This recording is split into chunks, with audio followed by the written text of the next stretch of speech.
Le grand thème que nous allons parler aujourd'hui, c'est la dîme et la bénédiction. Amen. Nous avions déjà parlé sur la dîme et la bénédiction et il y a aussi assez de nos frères qui ont déjà parlé sur ça. Amen.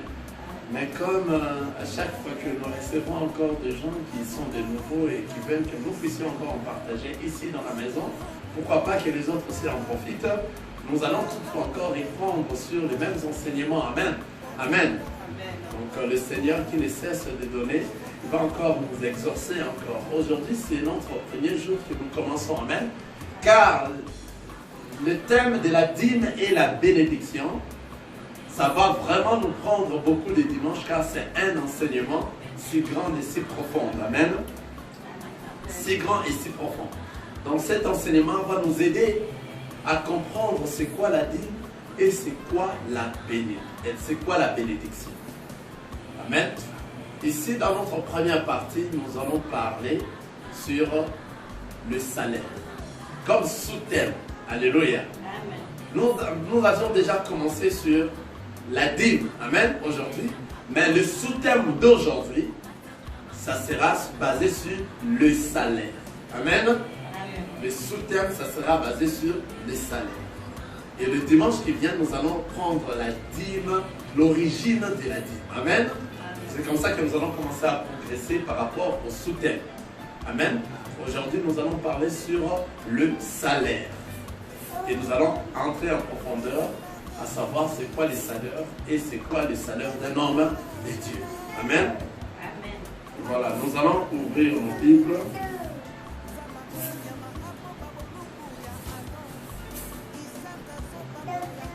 Je veux que cet enseignement sur la dîme, je voudrais que vous puissiez la suivre avec beaucoup d'intérêt. Amen. Amen.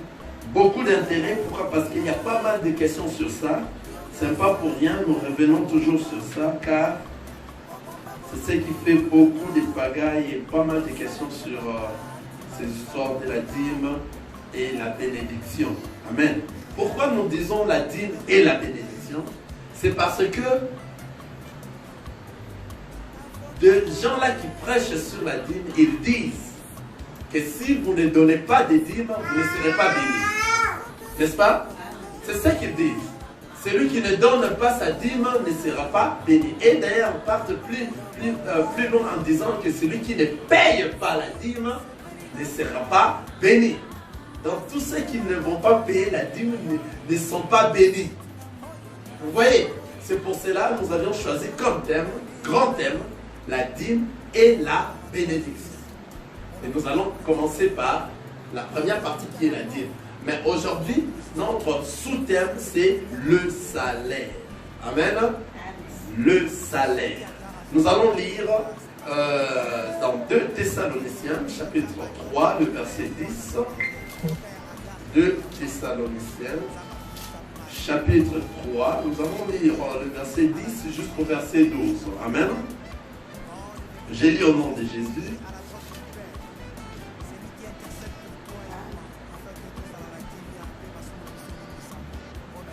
Car lorsque nous étions chez vous, nous vous disions expressément, si quelqu'un ne veut pas travailler, qu'il ne mange pas non plus. Nous apprenons cependant qu'il y en a parmi vous quelques-uns qui vivent dans les désordres, qui ne travaillent pas, mais qui s'occupent de futilité.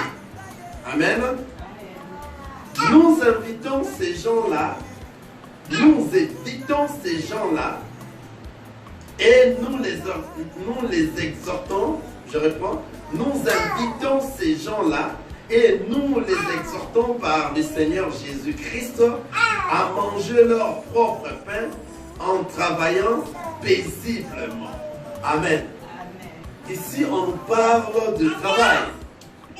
On nous parle de travail et on nous dit, nous apprenons cependant qu'il y en a parmi vous quelques-uns qui vivent dans les désordres, qui ne travaillent pas, mais qui s'occupent de futilité.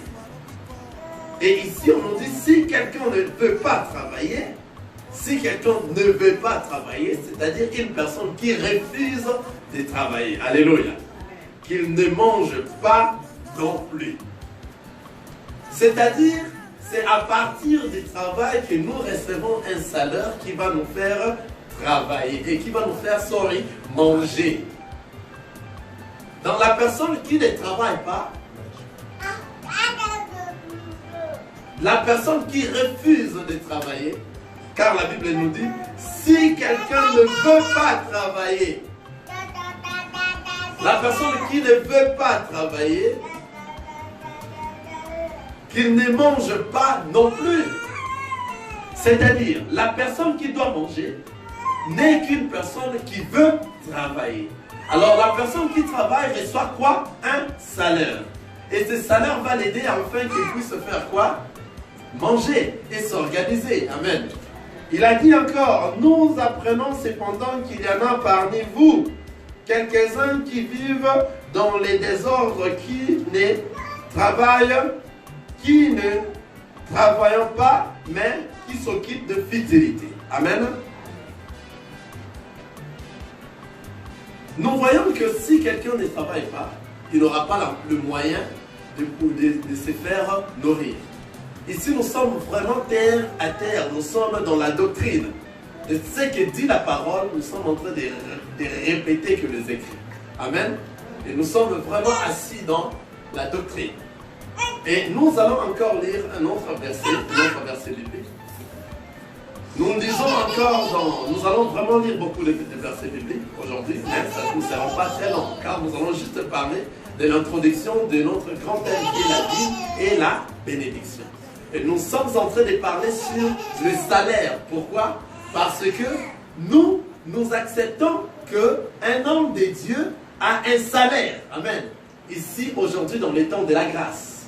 Dans les temps de la grâce, un homme de Dieu mérite son salaire. Comme tout homme qui travaille mérite un salaire. Or, la Bible vient de nous dire, c'est lui qui ne veut pas travailler et qui ne mange pas non plus.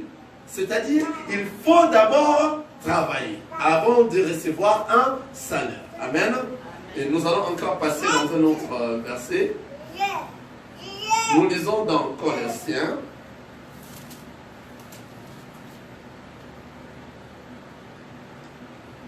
Je vais aller rapide ici. Colossiens, chapitre 3, le verset 23.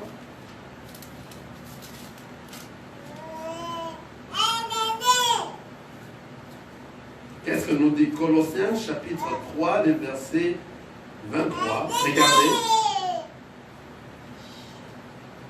La parole nous dit, tout ce que vous faites, faites-les de bon cœur, comme pour les seigneurs et non pour les hommes.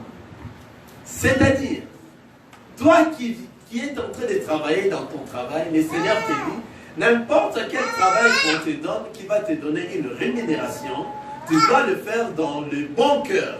Ne le faites pas pour faire plaire la personne qui t'a donné, mais faites-le comme, alléluia, comme pour les seigneurs et non pour les hommes. C'est-à-dire tout travail qu'un homme doit faire, il doit le faire correctement avec amour, car c'est un travail, alléluia, qui va te donner une rémunération qui te fera faire quoi? Nourrir, n'est-ce pas? Et c'est à travers ce travail-là que toi tu auras un salaire que tu vas t'organiser dans ta famille, amen, et que tout ira bien, enfin que toi tu puisses avoir de quoi se faire nourrir et de se faire organiser. C'est-à-dire, un enfant de Dieu, tout ce qu'il le fait, il le fait avec un bon cœur. Une fois qu'un enfant de Dieu s'engage déjà à quelque chose, il doit s'engager pour le faire avec un bon cœur. Car il fait tout, ce n'est pas pour faire plaire aux hommes, mais pour faire plaire à Dieu. Même si c'est ton travail que tu es en train de faire ici, sur la terre, et partout. Partout on te donne un travail, fais-le avec un bon cœur. Là, tu vas manifester directement que toi, tu es un bon enfant de Dieu. Amen. Amen. L'autre fois, notre frère nous a parlé sur le bonheur. Amen. il nous a vraiment très bien prêché sur le bonheur. Et il a dit que le bonheur, il n'y a pas de bonheur dans ces mondes. Alléluia. Le bonheur est dans Jésus-Christ. Seulement, c'est lui qui reçoit le Christ comme Seigneur et Sauveur. C'est lui-là qui a le bonheur. En d'autres termes, le bonheur se retrouve dans la vie éternelle, dans le royaume des cieux. Amen. En tout cas, le Frère nous a vraiment très bien exaucé.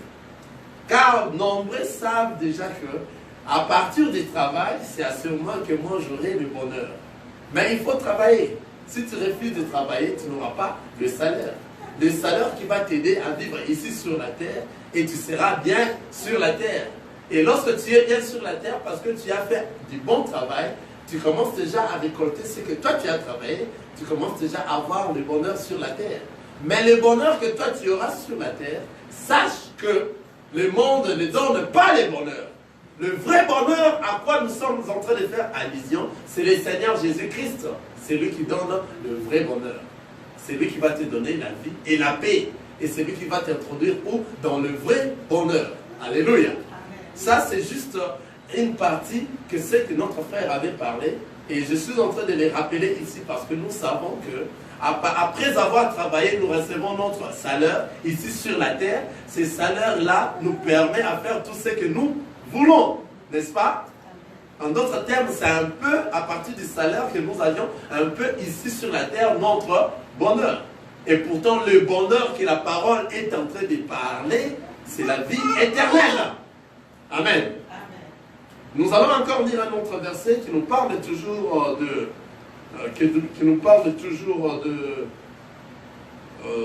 de salaire. Nous lisons Timothée, chapitre 5. Dans les versets 17 et 18, que les anciens qui dirigent bien soient jugés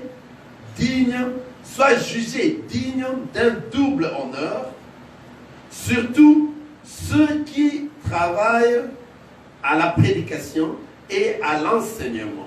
Car l'Écriture dit: tu m'amuseras point de bœuf quand il foule le grain, et l'ouvrier mérite son salaire. Amen. C'est-à-dire, l'ouvrier doit mériter quoi? Son salaire. Tout celui qui travaille mérite quoi? Un bon salaire. Alors, comment il faut travailler? Et regardez, même les militaires aussi, la Bible dit, comment on appelle le salaire du militaire? C'est le solde.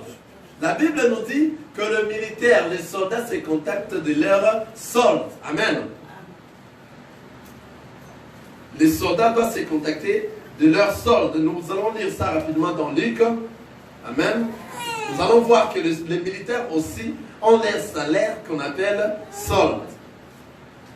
Regardez, donc c'est-à-dire, ici nous voulons épingler que tout celui qui travaille mérite quoi? Son salaire. Nous lisons dans Luc verset 3, Luc chapitre 3, le verset 14, nous allons voir ça.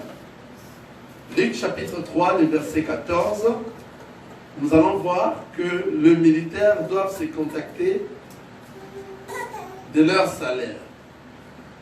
J'ai lu au nom de Jésus, Luc chapitre 3, le verset 14, des soldats aussi lui demandèrent: et nous, que devons-nous faire? Il leur répondit: ne commettez ni extorsion, ni fraude envers personne, et contentez-vous de votre solde. Vous voyez, c'est-à-dire, et les militaires aussi doivent se contenter de leur solde. Leur solde, c'est ça, le salaire après avoir travaillé. Donc, tout le monde qui travaille a besoin d'un salaire. Alléluia. C'est-à-dire, et les enfants de Dieu, celui qui est choisi pour parler de la part du Seigneur, parce qu'il travaille à l'autel, il mérite aussi un salaire ou dans l'évangile. Amen. Nous allons lire ça encore dans Corinthiens. Nous lisons, ça doit être 1 Corinthiens chapitre 2.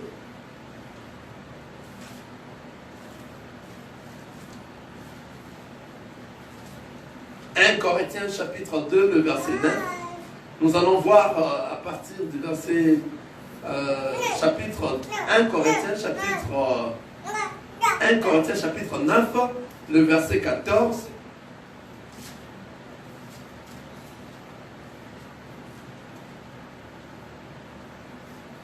1 Corinthiens chapitre 9. Ici, nous sommes en train seulement de parler et de l'introduire, notre grand thème qui est la dîme et la bénédiction. Amen. Mais nous introduisons d'abord à savoir le salaire d'un homme de Dieu. Amen.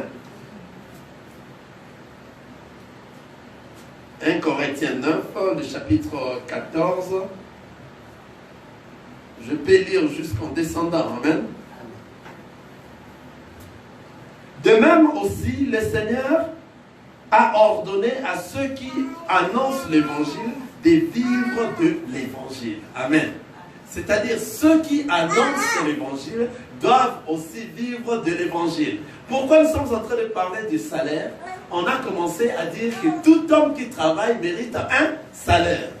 Donc, c'est-à-dire, tout homme de Dieu aussi, qui est dans le travail, il doit aussi mériter un salaire.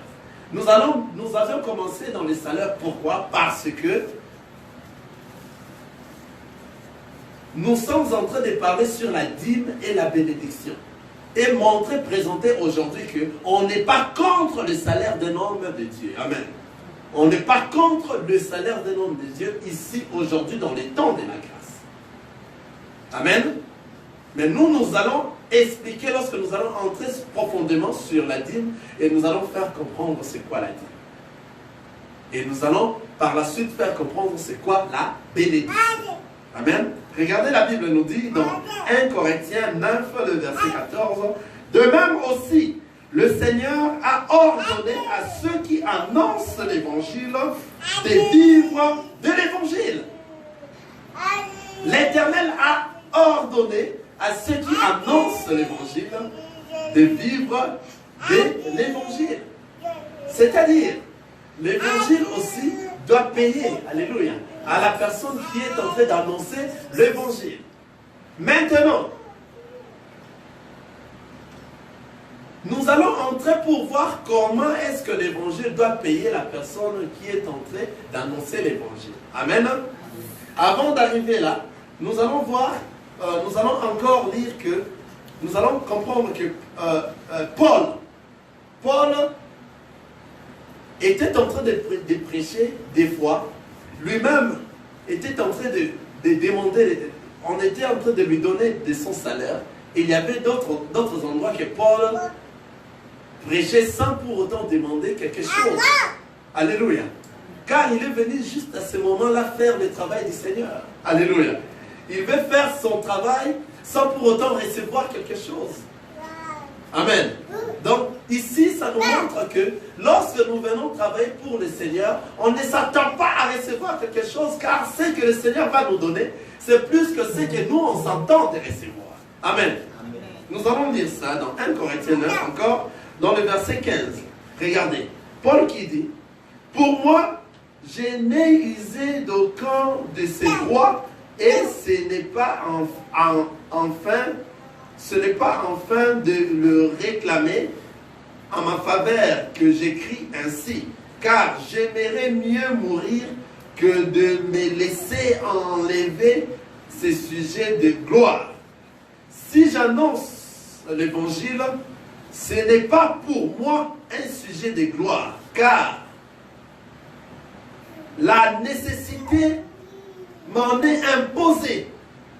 Et malheur à moi si je n'annonce pas l'évangile. Ah, voilà. Voilà Paul, comme Paul est en train de dire. Alléluia. Amen. Ça, c'est vraiment très bien. Regardez, je réponds, car cette lecture-là n'était pas vraiment si bonne. Je réponds encore une fois de plus. À 15, je suis à 1 Corinthiens, verset 9. 1 Corinthiens, chapitre 9, le verset 15. Pour moi, je n'ai usé d'aucun de ces droits. Quels sont ces droits? Des droits de salaire, n'est-ce pas? Car Paul reconnaît qu'il mérite un droit, qui est le salaire, après avoir prêché, après avoir annoncé l'évangile de Dieu. Amen. Il dit, je n'ai usé de aucun droit, et ce n'est pas enfin de le réclamer en ma faveur que j'écris ainsi. Ah, Ce n'est pas enfin que je puisse le réclamer en ma faveur. Regardez, j'ai annoncé la nouvelle. Alors, comme j'ai annoncé la nouvelle, vous me devez ceci, car c'est de mon droit. Paul dit, c'est enfin, ce n'est pas, c'est en vain que je puisse déclarer cela. Donc, j'en ai même pas vraiment beaucoup plus de l'importance. Quelqu'un voit ça. Et il dit quoi? Car j'aimerais mieux mourir que de me laisser enlever ces sujets de gloire.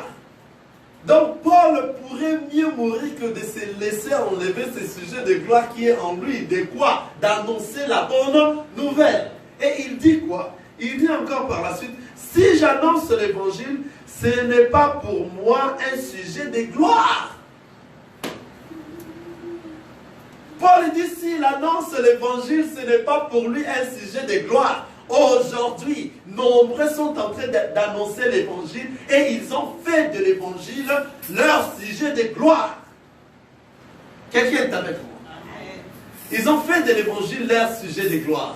C'est-à-dire, une fois que tu vois un pasteur, il faut faire des tapis rouges, il faut l'accueillir, il faut transporter sa Bible. Donc sa Bible est devenue lourde.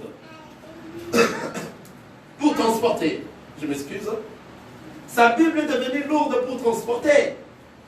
Or, lorsqu'il avait commencé, il avait continué l'œuvre du Seigneur, lui-même transportait tout, lui-même était normal. Maintenant, lorsqu'il y a maintenant foule de gens et que les gens sont en train de venir, les gens commencent à participer dans l'église et il y a pas mal de gens, il commence à recevoir son salaire, il est devenu orgueilleux.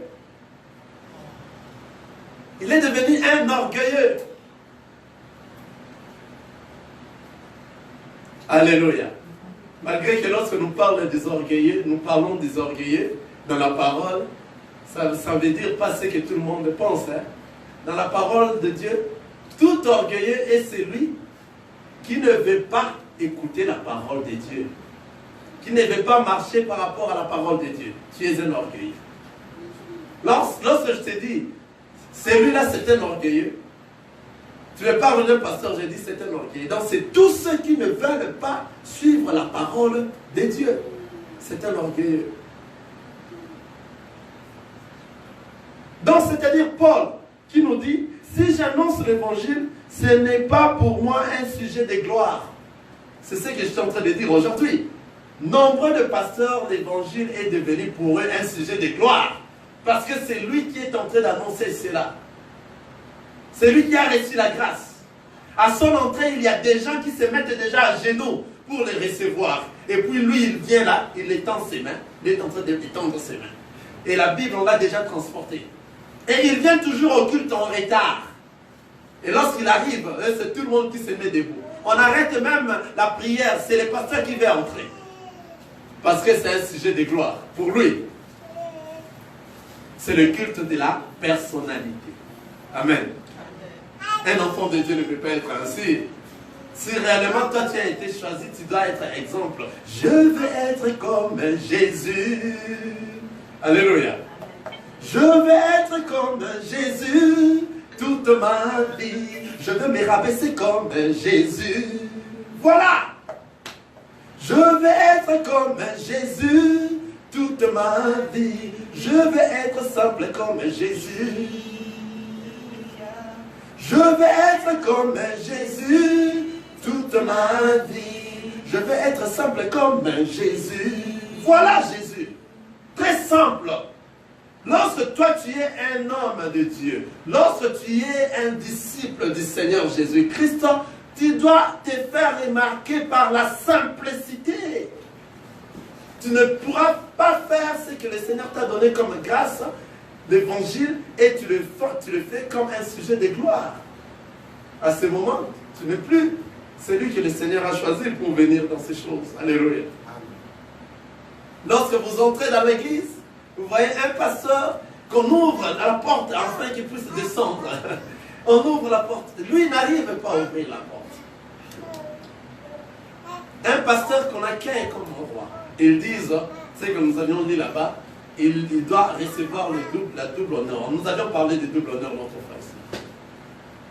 Qui n'est pas de ce qu'ils sont en train de penser. Alléluia. Amen.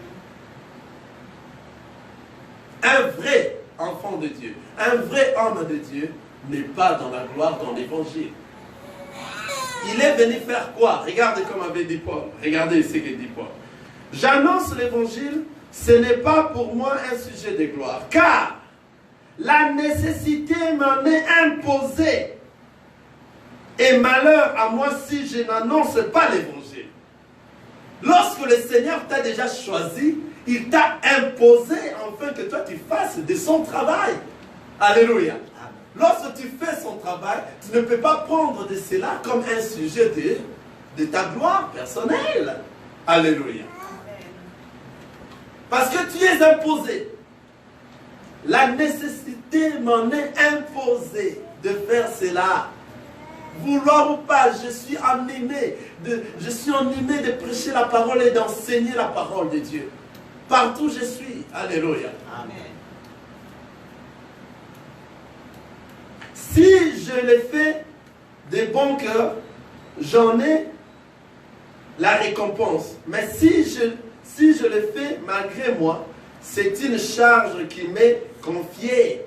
Dans la parole de Dieu, il faut le faire de bon cœur pour avoir la récompense. Où est-ce que toi tu auras cette récompense? C'est la vie éternelle. Ce n'est pas ici sur la terre. Ce n'est pas tout ce que les gens t'emporteront sur la terre qui est la récompense. La récompense de ce travail ici, le vrai salaire de ce travail ici, c'est la vie éternelle. Tant bien que le Seigneur avait ordonné le salaire sur la terre d'un homme de Dieu. Mais le vrai salaire de ce travail, c'est la vie éternelle. Cependant que nous devons le faire avec un bon cœur. Le faire avec un bon cœur, ce n'est pas bercer le fidèle. Ce n'est pas leur bercer en disant des bonnes paroles, de tuer autres pour que tu puisses en recevoir beaucoup. Non! Tu peux en recevoir beaucoup, mais est-ce qu'eux tous sont devenus des enfants de Dieu dans la vérité?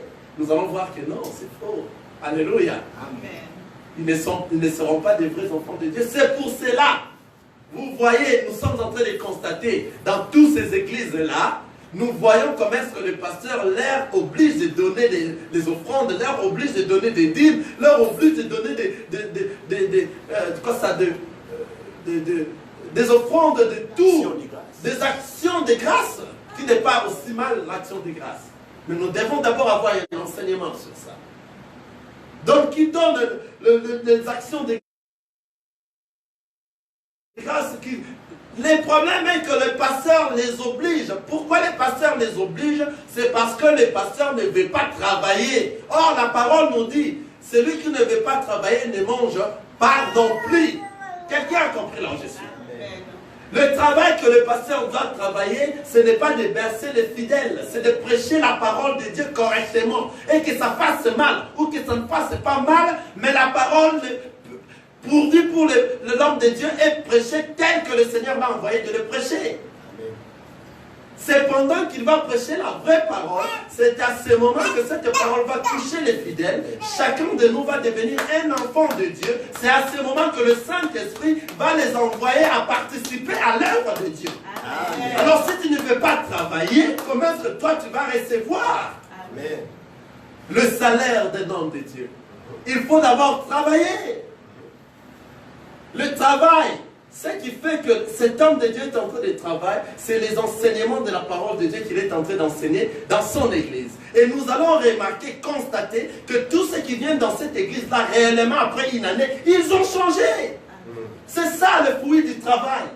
Mais si ceux-là qui viennent à l'église n'arrivent toujours pas à changer, c'est-à-dire nous allons regarder aussi les pasteurs. Je dis bien, nous allons regarder aussi les pasteurs. Est-ce que réellement ils prêchent la vraie parole? Car la Bible ne se contredit pas lorsque la Bible dit « Tous ceux qui rencontrent le Seigneur ne restent pas la même personne ». C'est-à-dire, lorsque vous venez à l'église, c'est pour écouter les enseignements. Qui est la parole de Dieu?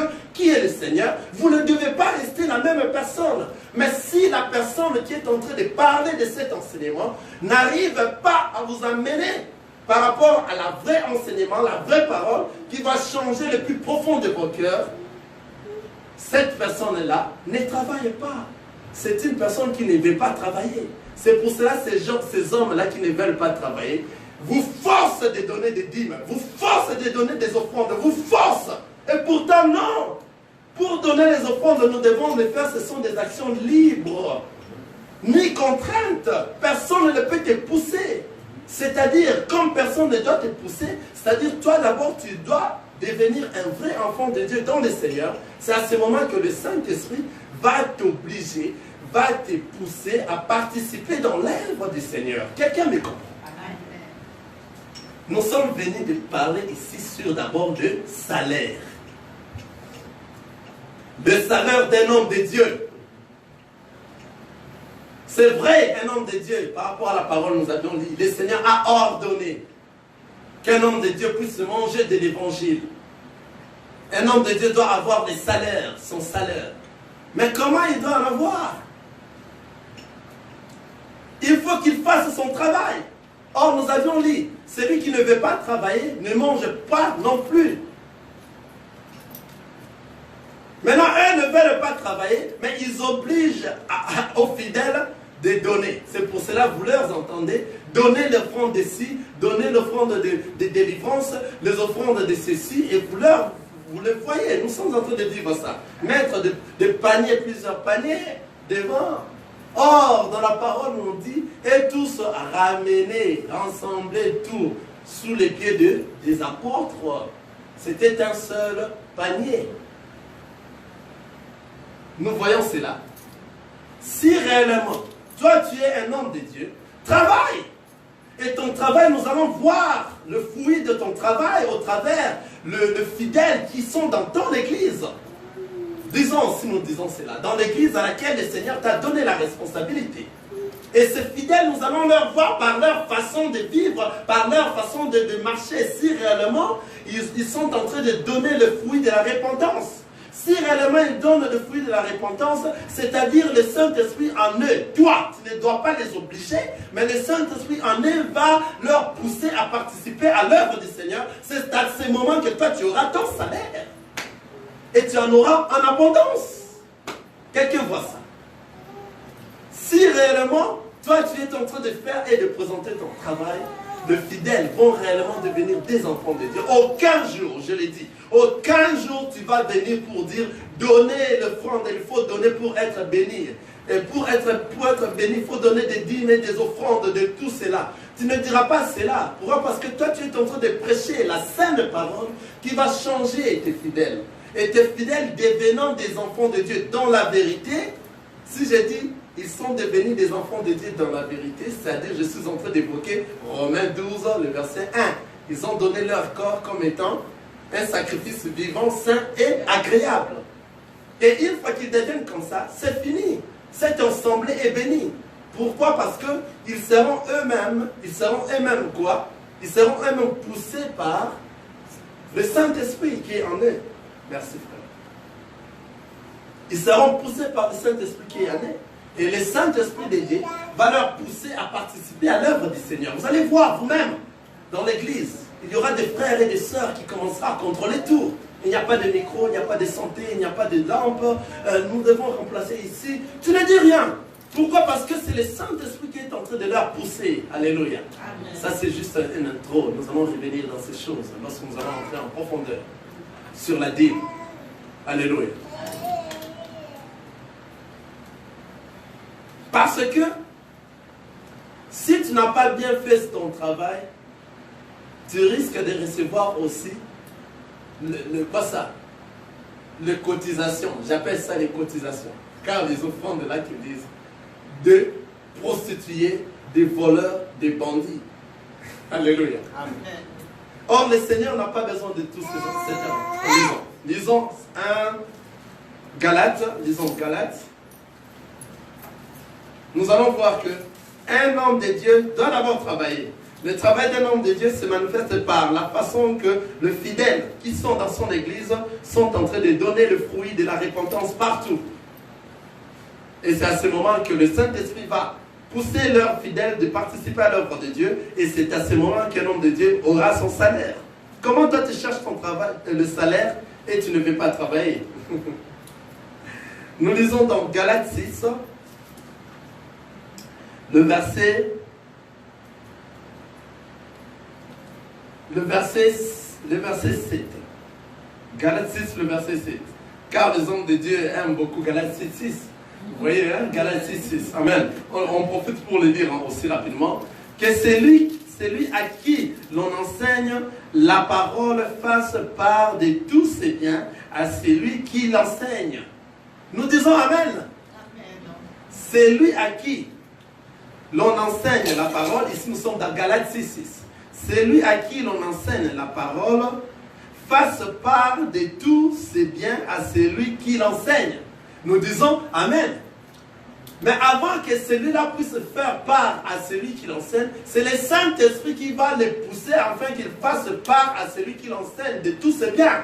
Mais pour que le Saint-Esprit puisse le pousser, il faut qu'il devienne d'abord un vrai enfant de Dieu dans la vérité. Quelqu'un me voit. C'est-à-dire, l'homme de Dieu doit faire son travail. Il doit enseigner la vérité. Il doit enseigner la parole de Dieu. Car cette parole, personne ne peut rencontrer le Christ et rester la même personne. C'est-à-dire, l'homme de Dieu a le travail d'enseigner la vraie parole, afin que cette parole puisse changer les fidèles qui viennent, et que cette parole puisse leur transformer. C'est à ce moment qu'ils deviennent de vrais enfants de Dieu, et le Saint-Esprit va faire son travail en leur poussant à participer à l'œuvre du Seigneur. Alléluia. C'est à ce moment que ces fidèles donneront tout auprès du pasteur, auprès de l'homme de Dieu ou auprès de la personne qui a reçu grâce. Quelqu'un voit ça? Ils aiment beaucoup ce verset. Ils aiment beaucoup Galates 6.6. Hein? Galates 6.6. Que celui à qui l'on enseigne la parole fasse part de tous ses biens à celui qui l'enseigne. Maintenant, il faut qu'il puisse enseigner. Il faut qu'il puisse réellement enseigner la parole. Il faut qu'il fasse réellement son travail. S'il ne veut pas faire son travail, comment est-ce que maintenant, toi, tu seras poussé par le Saint-Esprit pour donner tous tes biens auprès de celui-là? Quelqu'un voit ça? Amen. Si toi, tu es là, tu ne fais que bercer tes fidèles. Vous aurez ça. Cette année, vous aurez ça. Alors, vous venez, vous allez faire ceci. Donnez la dîme de ceci pour être béni pour ça. Toi, le Seigneur m'a montré. Des prophètes, hein, je vois ceci. Je vois ça. Je vois demain, tu seras cette année, ne passera pas. Le mois ici, la journée d'aujourd'hui ne va pas passer. Tu verras ça. Tout ça, c'est pour attirer. Qu'est-ce que tu prêches? Qu'est-ce que tu enseignes? Vous allez voir de ces choses du début de la prédication jusqu'à la fin. Quelle est la prospérité de la prospérité sur la terre? C'est mal enseigné cette prospérité. Nous avons cet enseignement de la prospérité. Alléluia. Nous allons un jour revenir sur ça. Un grand enseignement, un grand titre sur la prospérité. Alléluia. Vous voyez? Donc, c'est-à-dire, l'homme de Dieu qui refuse de travailler ne doit pas aussi manger non plus. Mais toi qui refuses de travailler, comment tu veux te manger? Tu es un voleur. Parce que le travail que toi tu dois donner, c'est à ce moment que tu vas recueillir le fruit de ce travail. Alléluia. On est vraiment par terre, je l'ai dit au début, nous sommes sur la doctrine. On est en train de parler, on ne monte pas. On est vraiment par terre. Nous sommes en train de répéter que les Écritures. Alléluia. Si tu ne travailles pas, tu ne manges pas non plus. Alors travaille, l'homme de Dieu. Tu as besoin de l'argent. Travaille. Et que le fruit de ton travail se fasse voir. C'est pour cela qu'ils sont en train d'engendrer quoi? Des hypocrites. Qui donnent l'apparence à l'église comme si ce sont des enfants de Dieu. Allez-y dans des maisons. Allez-y leur voir ce qu'ils font ailleurs. Vous allez sentir, vous allez vous étonner, puis ça va vous donner de la migraine.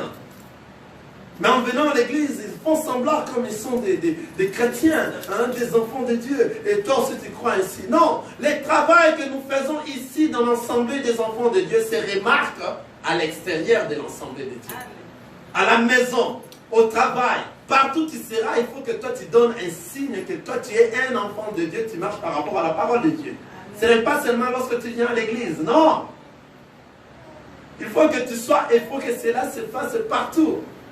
Si nous sommes en train de prêcher par rapport à l'habillement, par exemple, il faut qu'un enfant de Dieu donne le visage d'un enfant de Dieu partout. Ce n'est pas seulement lorsque tu viens à l'église. Car à l'époque de Jésus, là, à cette époque-là, il y avait des robes, il mettait des robes.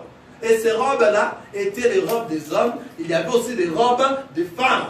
C'était distingué. Donc, lorsque tu portes les habillements des femmes, on te dira, mais toi, tu as porté les robes des femmes.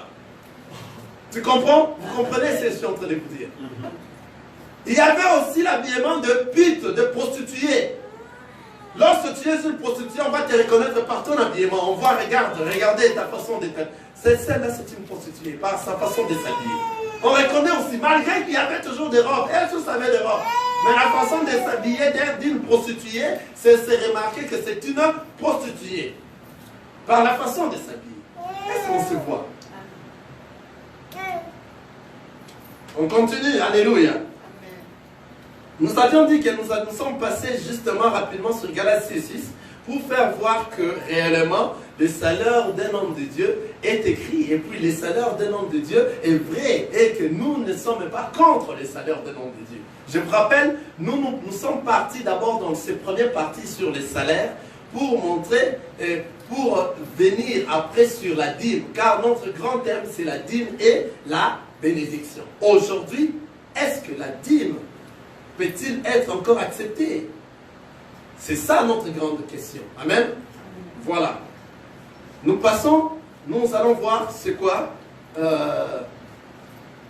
Je disais aujourd'hui, est-ce que la dîme peut-il être accepté comme salaire d'un homme de Dieu? Aujourd'hui, nous allons venir progressivement. Alléluia. C'est pour cela, je voudrais que le dimanche prochain, que vous venez encore si nombreux et que nous continuions encore sur la dîme. Alléluia. Nous lisons dans Galates 6, le verset combien? Le verset 7 à 10. Regardez le verset 7 qui nous dit: ne vous y trompez pas, on ne se manque pas de Dieu. Ce qu'un homme aura semé, il les moissonnera aussi.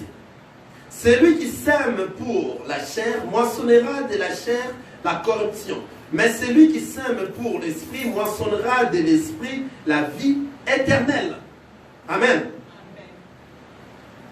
En 9, ça me dit: ne nous lassons pas de faire le bien, car nous moissonnerons au temps convenable si nous ne nous relâchons pas. Ainsi donc, pendant que nous en avons l'occasion, pratiquons le bien envers tous et surtout envers le frère en la foi.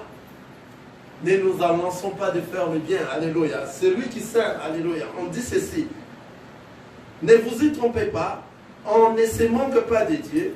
Ce qu'un homme aura semé, il les moissonnera. Il les moissonnera aussi. Celui qui sème pour la chair moissonnera de la chair la corruption, mais celui qui sème pour l'esprit moissonnera de l'esprit la vie éternelle.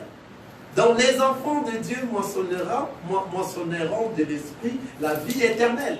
Donc les enfants de Dieu sont ceux-là qui sont en train de s'aimer pour moissonner quoi? La vie éternelle.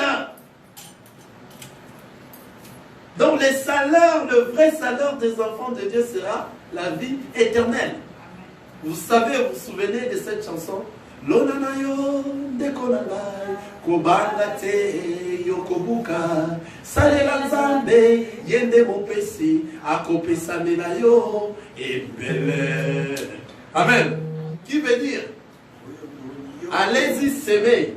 Toi, un enfant de Dieu, sème. Sache que toi, tu es en train de faire du travail du Seigneur. Le Seigneur va t'en donner comme retour beaucoup. Cette parole-là qu'on est en train de chanter, ce n'est pas les choses de ce monde. Alléluia. Les beaucoup que le Seigneur va te donner, c'est un beaucoup qui ne se termine pas.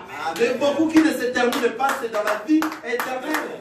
Mais toi ici, tu es en train de planter. Qu'est-ce que tu plantes? Des bonnes actions. Un enfant de Dieu, tu fais que tout ce qui est dans la parole de Dieu, tout ce que la parole te dit de faire, c'est ce que toi tu es en train de faire. C'est-à-dire, toi tu es en train de planter. Et toi maintenant tu auras la récompense dans la vie éternelle qui sera un salaire qui ne se termine pas. Hein? Lonanayo ndekonangai kobangate yokobuka salela nzambe yende mopesi akopesa melayo ebele. Ah! Le Seigneur va te le donner beaucoup. beaucoup là qui ne se terminent pas, ne se donnent pas sur la terre. Le planter que toi tu es en train de planter, ce n'est pas venir donner les offrandes à l'église. Ce n'est pas de ça qu'on est en train de parler ici dans la Bible. Si on te dit de planter, ce n'est pas donner les offrandes à l'église, ce n'est pas donner les dîmes que tu es en train de planter. C'est ta vie que tu dois la sacrifier comme étant un sacrifice vivant, sain et agréable. Et c'est toi qui dois marcher par rapport à la parole de Dieu et le mettre en pratique. C'est toi là qui es en train de planter pour recueillir où? Dans la vie éternelle. Vous comprenez? Alors, beaucoup de ces gens-là, de ces faux pasteurs qui vous disent, il faut planter, il faut venir s'aimer, s'aimer, s'aimer, s'aimer. S'aimer là qu'on est en train de dire ici, c'est ton corps qui doit être donné comme un sacrifice vivant, sain et agréable. C'est-à-dire, faire des actions qui sont directement liées à la parole de Dieu. Pratiquer la parole de Dieu, c'est toi là qui es en train de s'aimer. Amen. C'est toi qui auras la vie éternelle. N'ayez pas peur en s'aimant pour avoir la vie éternelle, car dans ce monde, le Seigneur nous a déjà dit, cherchez d'abord le royaume des cieux et tout vous sera donné par-dessus. Dans ce monde, alléluia. Quelqu'un est en train de me voir. Amen. On lit encore dans Romains. Dans Romains, chapitre, rapidement, encore Romains. Nous allons voir toujours, lorsque toi, tu viens donner, et que tu donnes, c'est que toi tu es encore dans le péché. Romains 6, nous disons dans le verset 21.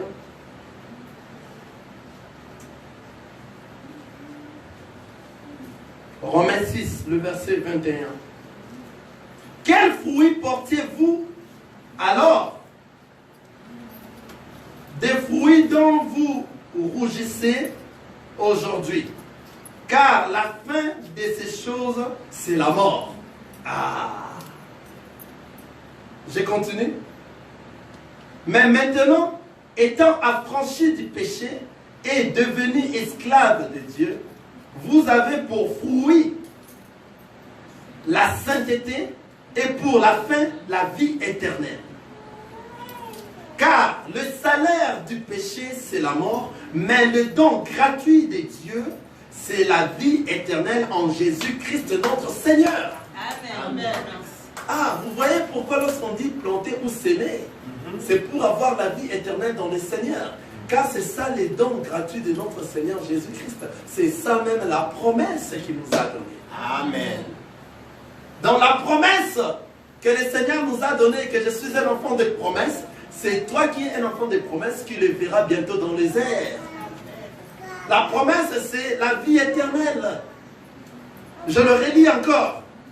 Quel fruit portez-vous alors? Des fruits dont vous rougissez aujourd'hui. Quel fruit? Regarde-toi maintenant, mon frère et ma soeur. Regarde-toi là où tu es. Quel fruit portes-tu alors? Pose-toi seul la question. Que tu te poses toi-même la question. Ne sois pas distrait. Pose-toi seul la question. Quel est ce fruit-là que toi tu portes aujourd'hui? Quel fruit portiez-vous alors? Des fruits dont vous rougissez aujourd'hui. Quel est ce fruit-là que vous portez aujourd'hui? Car la fin de ces choses, c'est la mort. Si vous portez de mauvais fruits, la fin de ces choses, c'est la mort. Si vous êtes en train de s'aimer dans le désert, vous n'allez pas rester voir. Si vous êtes un pasteur, un homme de Dieu qui prêche la parole de Dieu pour bercer le fidèle, en ne voulant pas prêcher réellement l'enseignement que le Seigneur vous a donné dans toute vérité, tu n'es pas en train de travailler, tu ne fais pas, tu refuses, tu ne veux pas travailler. Comment est-ce que toi tu auras ta récompense? Comment est-ce que tu auras ton salaire? Alléluia. Amen. Quel est le fruit que vous donnez aujourd'hui? Regarde-toi toi-même. Quel est le fruit que toi tu donnes aujourd'hui? Est-ce que ce sont de bons fruits? Alors si ce sont de mauvais fruits, le Seigneur vient nous dire ici, car la fin de ces choses, c'est la mort. Or, la mort qu'on est en train de dire ici, c'est plus que la mort physique. Alléluia. Amen. C'est une mort qui ne se terminera pas. Donc, c'est-à-dire, toi, tu iras en enfer. Ton âme va brûler de l'éternité à l'éternité en enfer. Il dit quoi? Maintenant, étant affranchi du péché et devenu esclave de Dieu, vous avez pour fruit la sainteté et pour la fin, la vie éternelle. C'est-à-dire, maintenant là, étant affranchi, si toi tu es devenu affranchi de le Seigneur Jésus-Christ, tu es devenu un vrai enfant de Dieu dans le Seigneur, c'est toi maintenant qui as comme fruit la sainteté. C'est pour cela, lorsqu'on se rassemble, on nous dit l'ensemble des saints. C'est là où les saints se rassemblent. Toi maintenant, ton fruit, c'est la sainteté. Et ta fin maintenant, c'est la vie éternelle. Ta fin, c'est la vie éternelle. Il dit, car le salaire du pécheur, c'est la mort, mais le don gratuit de Dieu, c'est la vie éternelle en Jésus-Christ, notre Seigneur. Toi qui continues encore dans les péchés, toi qui continues encore des choses du monde, toi qui continues dans des danses, dans des ambiances du monde, tu es encore dans le péché, malgré que toi tu viens à l'église. C'est-à-dire, toi tu n'es pas bien nourri par ton pasteur, tu n'es pas bien nourri par les enseignements de celui qui donne. Dans la personne qui te reçoit à l'église, ne t'enseigne pas en fait. C'est pour cela, toi tu demeures pécheur. Or, il nous dit quoi? Il nous dit, le salaire du péché, c'est la mort. La mort qu'on est en train de dire ici, c'est l'enfer. La mort, c'est l'enfer. Dans la parole, lorsqu'on parle de la mort, c'est l'enfer. Tu iras en enfer. On prêche la parole de Dieu, tu demeures là où on te berce, là où tu ne veux pas qu'on dise ceci. Pourquoi vous dites cela? Pourquoi vous entrez dans des vies privées des gens? Non! Nous sommes des enfants de Dieu. Il n'y a pas de vie privée dans les enfants de Dieu. Nous parlons et proclamons la parole de Dieu. Tous ceux qui entendent cette parole ne demeurent pas la même personne. Alléluia. Ils deviennent de nouvelles créatures. Alors nous devons continuer à proclamer la parole de Dieu afin de rechercher tous ceux qui sont égarés à revenir à la maison. Alléluia. Amen. Mais le don gratuit de Dieu, c'est la vie éternelle en Jésus-Christ, le don gratuit de Dieu. C'est sa promesse. Le don gratuit de Dieu, c'est ce qui va nous ramener vers le Seigneur, la vie éternelle. Alors, cherchons la vie éternelle, qui est le salaire que nous sommes en train de s'assembler dans cet endroit. C'est le salaire, le vrai salaire que nous en avons besoin. Alléluia. Pour terminer, nous allons encore lire Deutéronome 23. On a maison ici, rapidement. Deutéronome 23. Ou bien nous allons d'abord aller rapidement dans Romains 6. Non, lisons Deutéronome 23. Le verset 18.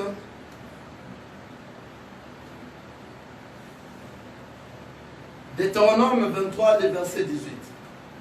Tu n'apporteras point dans la maison de l'Éternel, ton Dieu, le salaire d'une prostituée, ni le prix d'un chien pour l'accomplissement d'un vœu quelconque, car l'un et l'autre sont une abomination à l'Éternel, ton Dieu. Je m'excuse. Tu n'apporteras point dans la maison de l'Éternel, ton Dieu, le salaire d'une prostituée, ni le prix d'un chien, pour l'accomplissement d'un vœu. Pour l'accomplissement d'un vœu quelconque. Car l'un et l'autre sont une abomination à l'Éternel, ton Dieu. C'est-à-dire, si tu es une prostituée, c'est pour cela notre foi, nous avions dit ici.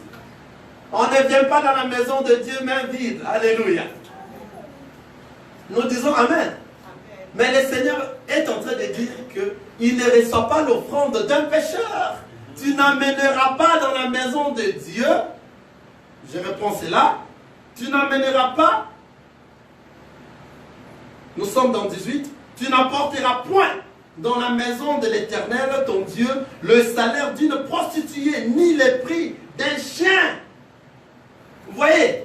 C'est-à-dire, si toi, tu es venu ici, tu viens ici à l'église et tu apportes les salaires d'une prostituée. Ici, nous sommes toujours dans la lecture, dans les écrits, dans la doctrine. Et que toi, tu es en train de faire la prostitution avant d'avoir cet argent-là, tu l'amènes ici. C'est-à-dire, toi, tu es venu à l'église main vide. Tu n'as rien amené en fait, parce que le Seigneur n'a pas exaucé cela. Toi, ce qui reste encore pécheur, tu apportes de l'argent, ou bien tu apportes beaucoup d'argent dans la maison du Seigneur. Sache que le Seigneur n'a pas exaucé cela. Pourquoi? Parce que toi, tu es encore pécheur. Nous disons Amen. Lorsqu'on ne vient pas à la maison du Seigneur main vide. Amen. Mais le Seigneur ne reçoit pas les offrandes d'un pécheur. Mais qu'est-ce que nous voyons aujourd'hui? Venez, apportez tout, le Seigneur va vous bénir. Le Seigneur va vous bénir. Apportez vos dîmes. Ces gens-là reçoivent les dîmes, les offrandes de pécheurs. Vous voyez que ces gens-là sont de... Vous comprenez? Ils sont de gourous, de gourous, comment on dit ça? Ils sont de mauvais foi. Ils sont en train de faire leur commerce. Ce sont des hommes d'affaires. Comment ils savent si réellement ils sont envoyés, ils sont censés à connaître ces choses? Ils doivent les prêcher correctement. Que si, en étant un pécheur, tu ne peux pas venir offrir au Seigneur, car le Seigneur ne va pas recevoir cela. Avant que toi tu viennes venir offrir au Seigneur, tu dois d'abord devenir un vrai enfant de Dieu. Nous allons encore revenir dans ça lorsque nous allons parler sur réellement le sous-thème sur la dîme. Vous comprenez cela? Si tu demeures pécheur, tu viens donner de l'argent. Ces gens-là savent que lorsque vous les apportez de l'argent, vous allez les apporter eux, cet argent-là. Cet argent-là, le Seigneur n'a pas reçu cela. Car on n'apporte pas des choses mauvaises. Lorsque toi-même tu es mauvais auprès du Seigneur. Donc même si tu as apporté des milliards de dollars dans la maison du Seigneur, toi tu restes pécheur, donc tu es venu à la maison du Seigneur, même vide. Mais ces gens-là savent, ils ne vont pas vous dire ça. Ils ne vont pas vous dire ça. Ils ne vont pas vous dire que non, il faut d'abord devenir enfant de Dieu avant de venir offrir auprès du Seigneur. Ils ne vous diront pas ça. Car ils savent, ils n'auront rien. S'ils disent ça, personne ne va venir donner les offrandes. Et lui sera enflammé. Parce que lui ne veut pas travailler. Il ne veut pas travailler, il ne veut pas dire la vérité. Or, lorsqu'il travaille, il va prêcher réellement l'enseignement qui est la vérité, qui va changer la personne. Les fidèles, lorsqu'ils seront changés, c'est à ce moment que le Saint-Esprit va leur pousser à participer à l'œuvre du Seigneur. Lui ne vous dira pas. Au contraire, il va commencer à vous envoyer. Allez-y donner, vous allez être bénis. Donnez ceci, il vous oblige à donner. Si vous ne donnez pas, la malédiction est sur vous. Quelle est cette parole? Voilà comment est-ce qu'ils vous volent. Ce sont des voleurs. Ils ne veulent pas prêcher la vraie parole, car ils savent que lorsqu'ils prêchent la vraie parole, tout le monde va fuir. Vous voyez, les gens vont fuir à l'église. Or, la parole de Dieu, ce n'est pas tout le monde qui va écouter cette voix et suivre. C'est donné seulement aux enfants de Dieu qui viennent de l'éternité et ils vont rentrer à l'éternité. Ce sont que ceux-là qui étaient avec Dieu déjà avant la création du monde, avant le début de la création du monde. Ils étaient déjà là. Ce sont que ceux-là, en venant dans le monde, ils sont égarés. Ce sont que eux-là qui vont écouter la voix du Seigneur et ils vont suivre. C'est-à-dire, ceux qui seront là, qui sont enfants de Dieu, vont rester lorsque vous prêchez la parole de Dieu. Mais ceux qui ne sont pas enfants de Dieu ne seront pas supportés une année et ils continuent à être là. Personne qui n'est pas enfant de Dieu supportera une année et on est en train de parler sur lui correctement sur la parole de Dieu. Non, il va fuir. C'est pour cela que nombreux de ces pasteurs-là ne veulent pas prêcher la vérité car ils ont besoin de foule. Et ils vont commencer à leur obliger de venir donner au lieu de faire leur travail. Ils refusent de faire leur travail. Or la parole nous dit, celui qui ne veut pas faire son travail ne mérite pas son salaire non plus. Vous comprenez? Lorsqu'ils font leur travail, nous allons voir le travail par rapport aux fruits de la repentance aux fidèles. Mais si ces fidèles-là qui viennent, ils ont fait une année, 2 ans, 3 ans, ils demeurent de même personne. C'est-à-dire le travail n'est pas, comment dirais-je, n'est pas fait là-bas. Si réellement le travail est fait, les fruits vont se remarquer. Alléluia. les fruits vont se remarquer. Avec toutes ces églises qui est déjà ici à Burston, à Jacksonville, à Springfield. Mais si réellement le travail de Dieu se faisait, on allait bel et bien remarquer cela. On aurait pu voir les scènes que nous voyons. Des hommes qui vous marchent presque nus avec des collants là. Il est là, collants. Des poitrines dehors. On n'aurait pas à voir cela car le travail est en train de se faire. Mais comme le travail ne se fait pas, c'est pour cela que nous continuons à constater cela. Ces pasteurs-là qui veulent bercer, qui ont besoin de l'argent, qui ne veulent pas prêcher la vraie parole, afin que les fidèles, qui sont seulement ceux qui sont des enfants de Dieu, demeurent. Ils ont besoin d'avoir la foule pour avoir de l'argent. Car ils savent, ils ne peuvent pas prêcher réellement la vraie parole. Que celui qui n'est pas enfant de Dieu ne doit pas participer et ne doit pas offrir à Dieu. Car lorsque vous offrez à Dieu et que vous n'êtes pas enfant de Dieu, c'est-à-dire votre salaire, votre offrande n'est pas reçue auprès de Dieu. Avant que le Seigneur puisse exaucer votre prière, bien votre offrande, il faut que vous deveniez d'abord enfant de Dieu. Car ils savent, lorsqu'ils disent ça, il n'y aura qu'une seule personne, ou bien une personne seulement qui vient offrir. Parce que celui qui se sent qu'il n'est pas encore enfant de Dieu ne sera pas donné, car il sait que le Seigneur n'a pas exaucé sa prière, n'a pas exaucé son offrande. Comment est-ce qu'il va continuer à donner? Donc c'est-à-dire il sait qu'il ne sera pas béni. Déjà, il ne va plus venir. C'est pour cela maintenant il faut éclaircir aux enfants de Dieu la personne qui doit donner. On vient de délaisser. Je vais terminer. Je termine déjà. La personne qui doit offrir, en 18, on dit, je suis dans Deutéronome, le verset 18. Tu n'apporteras point dans la maison de l'Éternel, ton Dieu, le salaire d'une prostituée, ni les prix d'un chien, pour l'accomplissement d'un vœu quelconque, car l'un et l'autre sont en abomination à l'Éternel, ton Dieu. Quelqu'un a vu ça? C'est pour cela la personne qui doit venir offrir à Dieu doit lui-même être un enfant de Dieu dans le Seigneur. Celui qui a déjà donné son corps. Celui qui vit la parole de Dieu chaque jour. Celui qui marche conformément à la parole de Dieu. Alléluia. Amen. Que le Seigneur vous bénisse. Alléluia.